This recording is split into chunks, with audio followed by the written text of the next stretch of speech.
Apparently, according to the internet, reality has been malfunctioning. Every few weeks, somebody discovers a new Mandela Effect and announces that we've all slipped into an alternate timeline. The Monopoly man lost his monocle. Fruit of the Loom lost its cornucopia. Fruit Loops became Fruit Loops. Jif became Jiffy.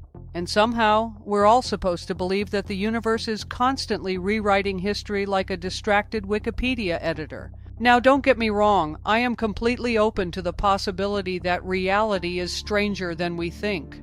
Parallel universes? Maybe. Multiple timelines? Possible. Unknown aspects of consciousness? Absolutely worth exploring. But if we're going to claim we've crossed dimensions, we're going to need better evidence than a breakfast cereal and a pair of underwear. Because unlike many Mandela Effect videos floating around the internet, today we're bringing receipts.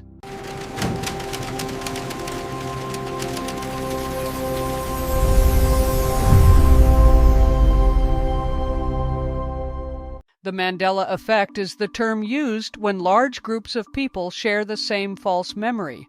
The name comes from people who distinctly remembered Nelson Mandela dying in prison during the 1980s. The problem? He didn't. Nelson Mandela was released from prison in 1990, became president of South Africa, and he died in 2013. So why did so many people, including myself, remember otherwise? That's where things get interesting. Because modern psychology has spent decades studying exactly this kind of phenomenon. And the answer isn't that our memories are broken, it's that our memories are doing exactly what they evolved to do. Most of us imagine memory as a video camera. You experience something, your brain records it, later you replay it. But that's not how memory works. Psychologist Elizabeth Loftus spent decades demonstrating that memory is reconstructive. In study after study, researchers found that even small amounts of misinformation can alter what people remember later.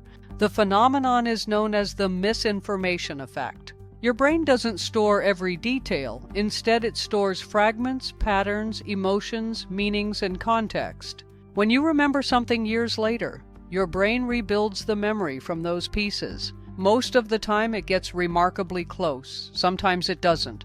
And when millions of people are exposed to the same cultural influences, they can make remarkably similar mistakes.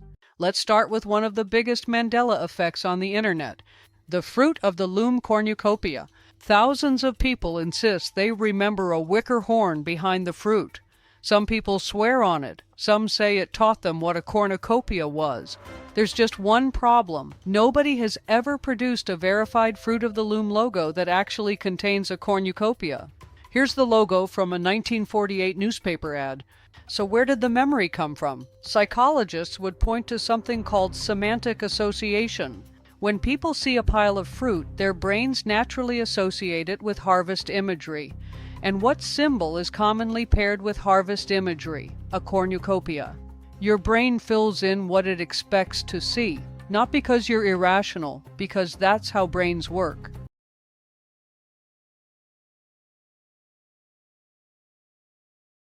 Moving from food for a minute, here are some more so-called Mandela effects that allegedly show we're in a different timeline. Obi-Wan never told you what happened to your father. He told me enough. He told me you killed him. No. Obi-Wan killed your father.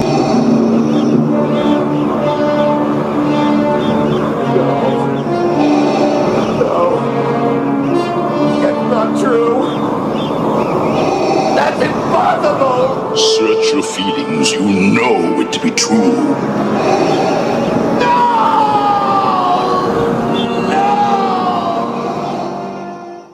If you've spent any time online, you've probably heard people insist that Darth Vader's most famous line was, "Luke, I am your father." Except it wasn't. The actual line from The Empire Strikes Back is, "No, I am your father." So where did Luke come from? Probably from us. Think about it. If you're quoting the scene at a party, on television, or in a comedy sketch, simply saying, "No, I am your father," doesn't tell anyone who you're talking about. Over time, pop culture added the word Luke for context. The altered quote spread farther than the original. and eventually millions of people remembered the version they heard repeated rather than the version that appeared in the movie. Another classic example comes from the world of cartoons. Many people remember Looney Tunes, spelled Toons. After all, they're cartoons, but Warner Brothers always spelled it Looney Tunes, Tunes, a reference to the musical shorts that inspired the series back in the 1930s. And once again, the confusion wasn't helped by the media. Newspaper advertisements and syndicated stories frequently printed Looney Tunes, reinforcing a spelling that felt more logical than the real one. Then we come to perhaps the most famous spelling debate of all, the Berenstain Bears. Before there were Mandela Effect videos and social media arguments, there were Stan and Jan Berenstain, real people with a real surname. The Philadelphia-born husband and wife cartoonists created the Berenstain Bears in 1962 with the support of Dr. Seuss and went on to sell more than 300 million books worldwide. Yet millions of readers remember the books as the Berenstain Bears, spelled Stein instead of Stain. The explanation may be surprisingly simple. The ending Stein is much more common than Stain in surnames. Our brains constantly look for familiar patterns and quietly correct unusual spellings.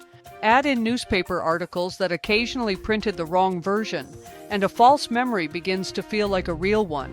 Then there is the Monopoly Man. Ask almost anyone to describe him: top hat, mustache, cane, monocle. Except the Monopoly Man never wore a monocle, not once. Yet millions of people confidently remember one. Why? Because the monocle fits the stereotype. Wealthy cartoon characters often wear monocles. Mr. Peanut wears one. Old-time bankers and industrialists in cartoons wear them. The image feels complete with a monocle, so the brain fills in the missing detail. What's remarkable isn't that people make this mistake. What's remarkable is how many people make exactly the same mistake. The same thing appears to happen with product names. Many people remember an air freshener called Febreze, spelled Breeze, but the product has always been Febreze. The word breeze exists.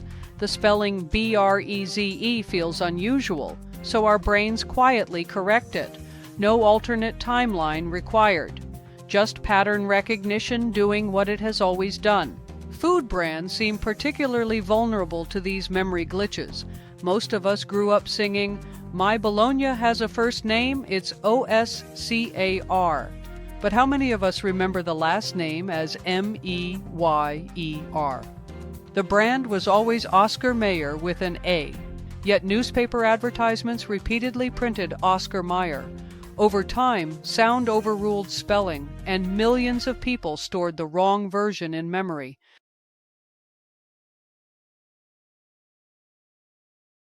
By this point, you may have noticed a pattern. Again and again, the supposed evidence for reality shifting turns out to have a much simpler explanation. Misprints, media repetition, pattern recognition, and human memory doing what human memory does. In fact, there are entire Facebook groups devoted to Mandela effects. Some are entertaining, some are imaginative, and some venture deep into parallel universe territory. One member recently suggested keeping records of movie titles, celebrity deaths, and historical events because CERN was supposedly shutting down for several years, and reality might change while it was offline. Another commenter responded that perhaps our memories stay constant while the evidence around us changes. In this view, timelines shift, universes merge, and the physical record is altered while our minds somehow remain untouched. It's fascinating speculation, and honestly, I understand the appeal. The idea that we may be slipping between realities is certainly more exciting than discovering a newspaper editor misspelled a cereal brand in 1987. But after spending months digging through historical newspaper archives, I have to be honest, I don't buy it. At least not when it comes to these examples. The overwhelming majority of Mandela effects I've researched can be explained through ordinary historical records and ordinary human psychology. The newspapers don't point to parallel universes. They point to typos. Now, does that mean I completely dismiss the possibility that reality is stranger than we think? Not at all. Because there are other stories out there that don't fit neatly into the Mandela Effect category, and some of them are genuinely difficult to explain. For example, BBC News recently published a remarkable story about a man named Keenan. At the age of 26, Keenan suffered catastrophic organ failure and spent more than a month in a medically induced coma. While unconscious, he experienced what felt like an entirely separate life. He remembered living in a different home overlooking the water. He remembered having children, twins. He even experienced what felt like an 8-day countdown that later matched the actual length of a second coma. When he finally recovered, he slowly rebuilt his life. Years later, he and his wife learned they were expecting twins, a boy and a girl, the same family he believed he had already experienced during his coma. Whether you interpret that as coincidence, precognition, dream imagery, or something we simply don't understand, it's certainly more intriguing than debating the spelling of a breakfast cereal. And then there's my own story. Mine isn't nearly as dramatic, but it's weird. In July of 2024, a freak storm flooded our small Arizona town. After repairing roof damage caused by the storm, I tried calling my mother. There was no answer, so I called my brother. Or at least, I thought I called my brother. My mother answered. I could hear voices in the background, family members, conversation, laughter. Apparently, my brother and his family were visiting. I spent several minutes telling everyone about the flood, the roof damage, and the chaos the storm had caused. I joked with my nephew, I talked with my mother, and eventually I hung up.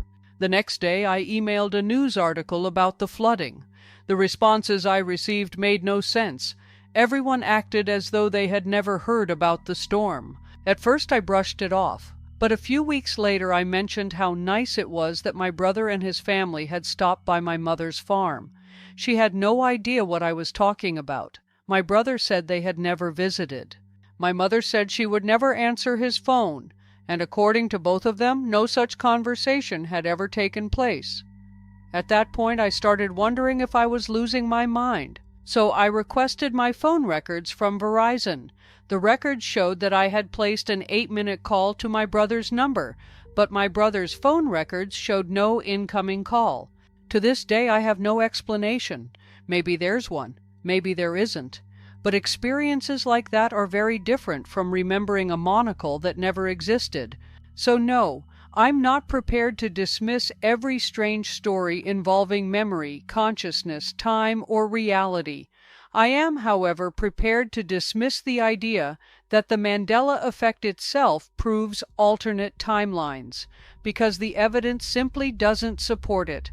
And that brings us to a new question. If newspapers helped create Mandela effects in the 20th century, what happens when algorithms take over in the 21st? Imagine for a moment that it's 1985.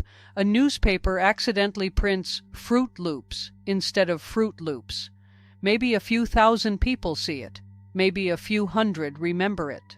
Now imagine it's 2026. Someone creates a TikTok showing a fake Fruit of the Loom logo with a cornucopia.